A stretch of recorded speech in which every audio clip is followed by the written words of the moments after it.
Ele faz o fantástico circo-teatro de um homem só. O mágico, a mulher barbada, o cantor, o palhaço, o saltimbanco, o arlequim, o vagabundo. Todos os personagens do imaginário circense ganham vida na pele do premiado ator cratense Heinz Lima Verde. Heinz, que há muitos anos reside em Porto Alegre, é sucesso de crítica e de público em cidades como Rio, São Paulo, Brasília, Cuiabá, Porto Alegre e até Montevidéu, no Uruguai. O espetáculo esteve inclusive em cartaz no Crato no último dia 12 de novembro no Teatro do Sesc. O ator Heinz Lima Verde é o nosso entrevistado de hoje no programa Fatos em Foco, que está começando agora pela TV Chapada do Araripe.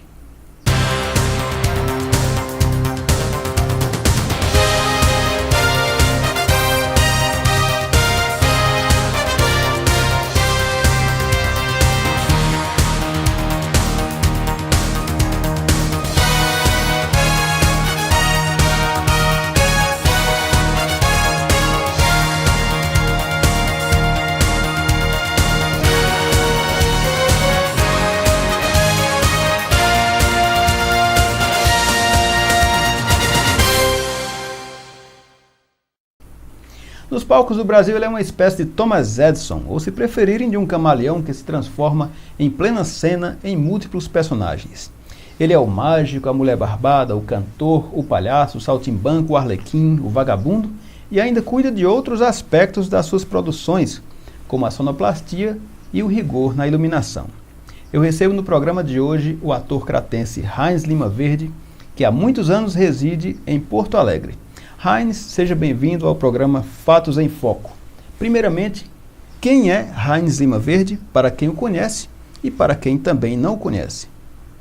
Bom, Heinz Lima Verde é um ator, hoje ator, mas um natural do Crato, no Ceará, e desde muito cedo se interessou por arte em geral, tudo, música, teatro, dança.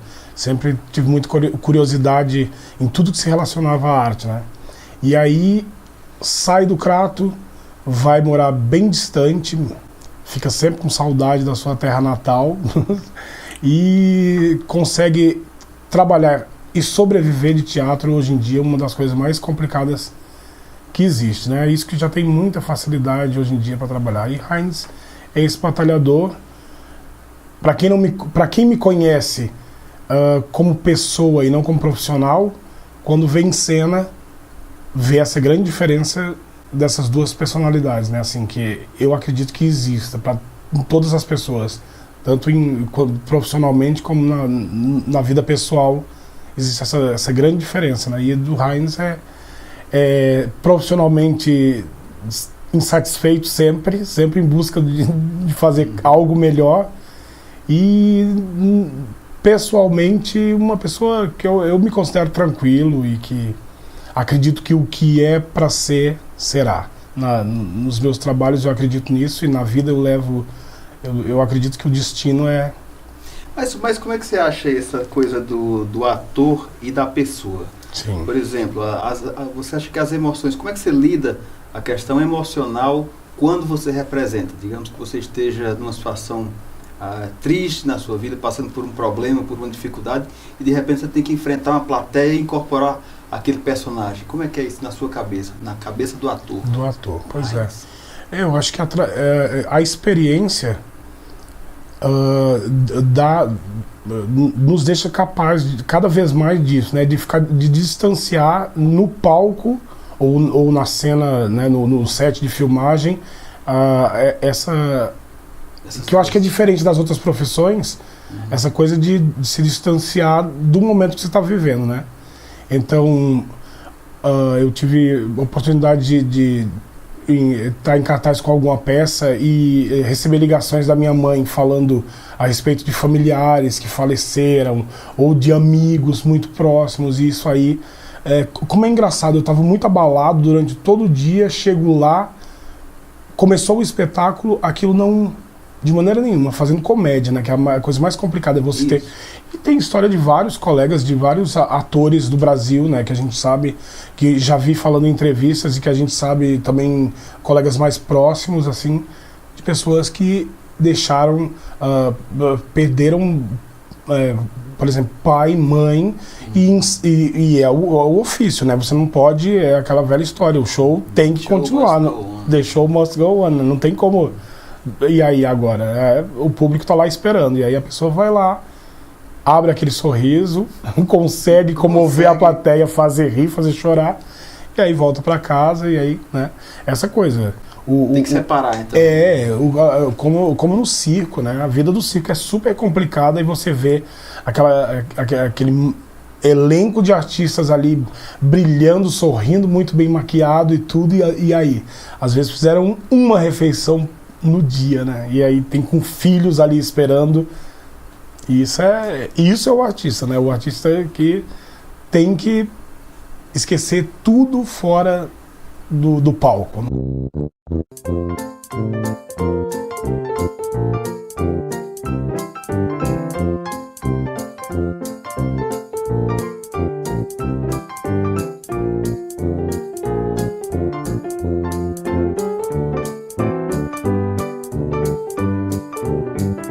Você acha que aquilo que você faz hoje, a arte Sim. que você faz hoje, ela tem alguma coisa também a ver, alguma herança do circo?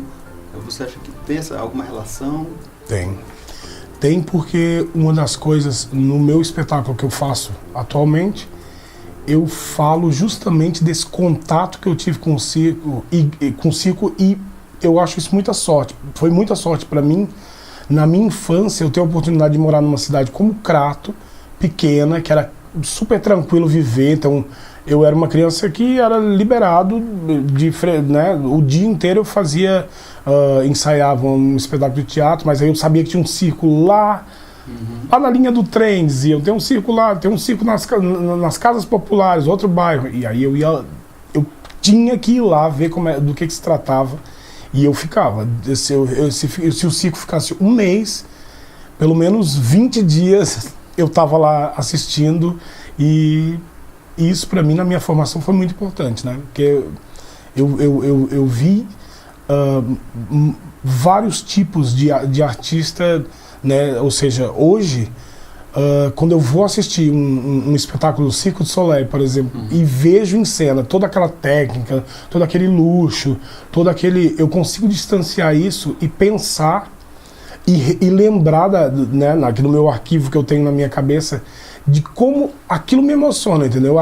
Toda aquela tecnologia do Soleil, mas eu lembro que números muito menores com artistas de circo sem lona, entendeu? Que eu ia, que metade do espetáculo era tourada e metade era circo. E isso pra mim eu acho que eu consigo lembrar e dizer, ó, aquilo lá, por menor que fosse em termos de qualidade, né, visual e tudo, mas aquilo me tocava muito mais às vezes do que uma coisa grandiosa, entende? Uma luz, um som de última geração, um figurino, os artistas mesmo, né, super ensaiados e profissionais, mas e aí? O improviso daqueles palhaços lá ficaram aqui na minha cabeça e é o meu material, entende? No teatro eu sou autodidata, né? Eu trabalho com vários, por exemplo, a minha diretora da companhia que eu trabalho, ela é doutora em teatro, né? Estudou na Espanha, e isso eu acho legal porque ela fala que é muito legal o pessoal que estuda, o pessoal que, né, que vai atrás, mas que tem uma coisa na essência do artista, né, que talvez eu seja a coisa da observação, e era isso você que... aprendeu você foi autodidata. Isso, início. autodidata. Você aprendeu por observação. Muito. Eu ia no circo, acho que na cabeça das pessoas, dos adultos, quando eu era criança, eles não entendiam por que eu tinha que ver 20 vezes aquilo. Mas é porque em todo aquele... Se o número demorava 10 minutos, eu tenho certeza que na minha cabeça os 10 minutos estavam registrados. Assim, como o palhaço botava o pé, né, como ele falava, para que lado ele virava, como é que era aquele tapa. Todas aquelas gags ali que o palhaço usava, era registrado do começo ao fim, e sempre foi. E assim, ó, tô num ônibus, eu tô o tempo inteiro, eu tô sabe, tô na fila do banco, aquilo ali pra mim é trabalho, entende? Então aquilo serve de inspiração pra você, pra elaborar um quadro? Totalmente. E às vezes ali. E às vezes a gente tá fazendo uma leitura de alguma cena que vai ser trabalhada, e é engraçado que eu lendo aquilo, vem aquele, sabe, eu puxo lá daquele arquivo aquela imagem, aquela pessoa que era muito interessante para mim, e aí eu linko com aquilo ali, eu com certeza vou ter, é muito mais fácil para aparecer esse personagem, o registro de voz, o movimento, né, até o olho do personagem, se é trabalho de câmera, assim, né, a gente vai... E o Crato, por exemplo, é uma cidade que, quando eu trago as pessoas, que eu falo muito, né? Sempre. Chega a virar piada, assim, porque todo mundo... a gente tá viajando, não sei o que, tá lá em Curitiba ou tá em Montevidéu, aí o pessoal diz, mas no Crato é bem melhor, não tem... Virou piada. Porque eu falo muito, é da Chapada, é da fronteira com o Exu, tudo. Aí as pessoas despertam a curiosidade e aí já trouxe um monte de gente pro Crato, meio ator e embaixador do Crato lá fora, né? Mas não sou só eu não, porque quem é do Crato é muito engraçado, quem é do Crato. Tô em São Paulo, aí eu conheço alguém, a pessoa diz, pois é, fulano diz, tu é do Nordeste? Eu digo, de onde? Sou do Crato. Cara, eu tenho um amigo que é do Crato. E eu conheço o Crato sem nunca ter ido lá, porque ele me contou tudo. E aí o que voltando à história, né? Os personagens do Crato estão na minha cabeça. Você faz muitos personagens que são baseados em pessoas cratenses, personalidades que você chegou a ver, pessoas da rua. Muito, com certeza, assim, é o material que eu tenho, né? Eu acho que é meio uma coisa ficou na minha cabeça e está guardado todos esses momentos que eu vivi no Crato, como procissão de Nossa Senhora da Penha, como o circo lá na linha do trem, como o 7 de setembro desfilando no Colégio Diocesano. Tudo isso é impressionante.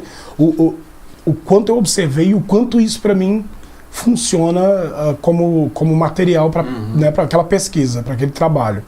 E é isso, eu estou lendo o texto que vai ser feito, parece que vem assim as imagens e eu vou utilizando, né? Heinz, você se considera hoje mais um ator, produtor? Como é que você se classificaria? Bom, no Brasil é complicado ser só ator, ser só produtor, ser só figurinista, né? A não ser quando a gente alcança aquele patamar. O espetáculo é completo, né? Você faz inclusive o trabalho de DJ. Isso, eu faço a sonoplastia em cena, né? E aí é uma coisa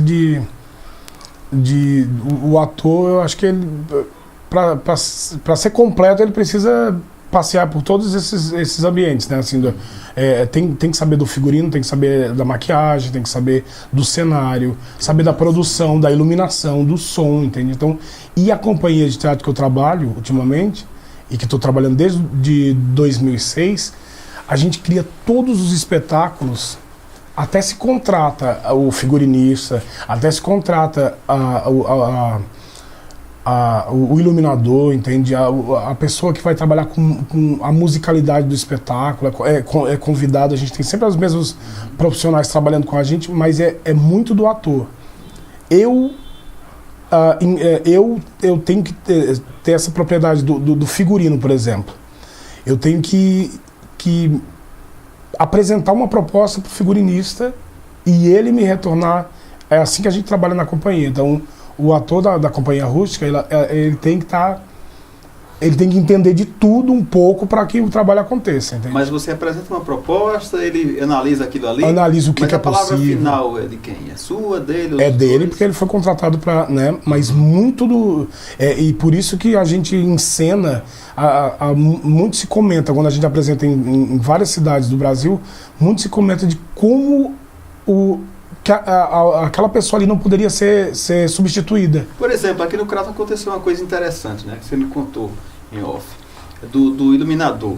Sim. Quiseram contratar, fazer quando viram... uma apresentação extra. Mas o seu iluminador não estava mais aqui. E aí não tem como, né? Porque a gente trabalha Até teria, mas aí teria que ter toda aquela quantidade de ensaio para dar certo. Foi quanto tempo para ensaiar com o seu iluminador? De ensaio com o iluminador foi 1 mês, né? 1 mês, e a gente trabalha na companhia rústica, a gente trabalha no mínimo por dia 5 horas de ensaio. Então a diretora, a Patrícia, ela acha que não tem como, não rende um ensaio se não tiver 5 horas. A gente trabalha até 8 horas por dia, assim, a gente faz uma pausa no meio. Quanto tempo por semana? Quanto tempo por mês? Agora eu vou começar a trabalhar num espetáculo, 8 horas de ensaio por dia. No primeiro mês a gente só tem sábado e domingo livre. No segundo mês só tem o domingo. E no terceiro mês, pra estreia, aí a gente não tem nada. É puxado isso aí, né? É puxado, mas é de onde eu acho que é da exaustão dessa... Que aí que aparece, que aparece, porque a gente trabalha... Ultimamente a gente tem criado a dramaturgia também. Então dentro de sala, na sala de ensaio a gente consegue criar em cima de algum argumento o texto. Como esse trabalho que eu faço agora, eu e a diretora, a gente criou toda a dramaturgia, né? Ou seja, toda a história que tem ali a gente pesquisou. Tem cenas feitas, por exemplo, uma vedete que eu faço é baseada na Heloína, que foi uma das últimas vedetes do teatro brasileiro.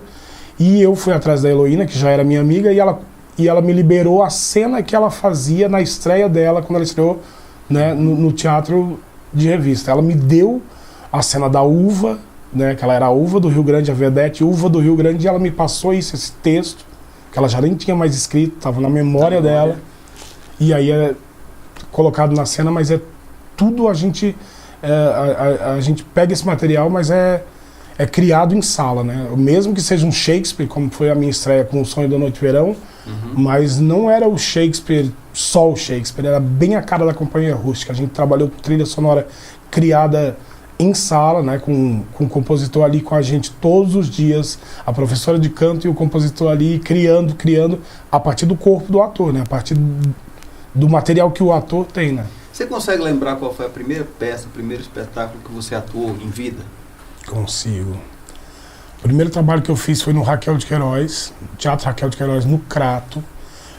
Tinha a direção de Orleina Moura, que é minha primeira professora, e me emociona assim lembrar, porque é uma pessoa muito importante, é uma figura que dá muita força e que tem muita luz, entendeu? E que um jeito de trabalhar inesquecível. E aí eu estreiei com O Rapto das Cebolinhas, que era um texto de Maria Clara Machado, que talvez já tivesse na sua 15ª edição no Teatro Raquel de Queiroz. Já tivesse mudado de vários elencos, mas E o melhor, né? Eu tava lá na plateia antes, sonhando em estar ali fazendo aquele personagem, chegou o dia que a Orleina me convidou e me botou em cena. Mas você não chegou a participar também da Raposa e as Uvas, né? Não. Raposa e as Uvas, não. Tá aqui o Jairo aqui. Também foi a mais montada. Talvez a peça mais montada aqui no Raquel Isso, Queiroz, isso. É. Mas, Heinz, eu sei que você tem vários trabalhos, né? Tanto no teatro, no cinema e na TV. Você poderia citá-los? Pode ser. O meu trabalho eu comecei em 1994, lá em Porto Alegre, fazendo teatro. E eu estreiei com Shakespeare, com Romeu e Julieta. Então, eu trabalhei com Romeu e Julieta. Eu fiz espetáculos de drag queen, que a gente eram atores selecionados porque era na época linkando ao filme Priscila, Rainha do Deserto. Então eu trabalhei, a gente fez pesquisa e trabalhou com dublagens, com música, né, com a coisa da drag queen, que era Crazy Dolls. Trabalhei em espetáculos infantis, Caçadores de Aventura, trabalhos em TV, muito mais lá no Rio Grande do Sul, né? Trabalhos com os especiais da RBS, que é um núcleo. Em 2003 eu participei de 2 histórias curtas, que é um projeto que tem lá na TV, né, na RBS, e que já está há mais de 15 anos esse projeto funciona, e às vezes eu faço participações e tudo. No cinema, também na TV, tive a oportunidade de trabalhar com a Casa de Cinema de Porto Alegre, que é uma referência nacional, com o diretor Jorge Furtado, né? Fiz uma participação pequena num projeto da Globo, um telefilme, que foi o primeiro telefilme que a Globo fez, que é um projeto que o Rodrigo Santoro apostou e queria muito que acontecesse, e a Casa de Cinema também, né, fez acontecer, realizou. e eu tive a oportunidade de contracenar com um cara como o Rodrigo, que é uma figura, que é o tipo de ator que tem que ser, que é aquele que entende de tudo. Foi contratado uma personal para fazer o trabalho de luta, que a gente tem uma luta, né? Eu e ele, e o outro ator, Cassiano, a gente faz uma luta, tinha toda uma coreografia. A mulher veio lá do Rio para Porto Alegre ensaiar a gente, ela só deu o aquecimento. O cara o Rodrigo fez toda a coreografia. Ele entende da coreografia, ele entende da luz, ele entende do timbre de voz que tem que usar naquele ambiente. O cara é preparado. Então, mas é isso que o ator tem que ser, né? Aliás, Heinz, eu gostaria de saber quais são as suas principais influências, as pessoas que mais contribuíram para o sucesso desse trabalho que você realiza agora. Mas não agora, daqui a pouquinho, após um breve intervalo.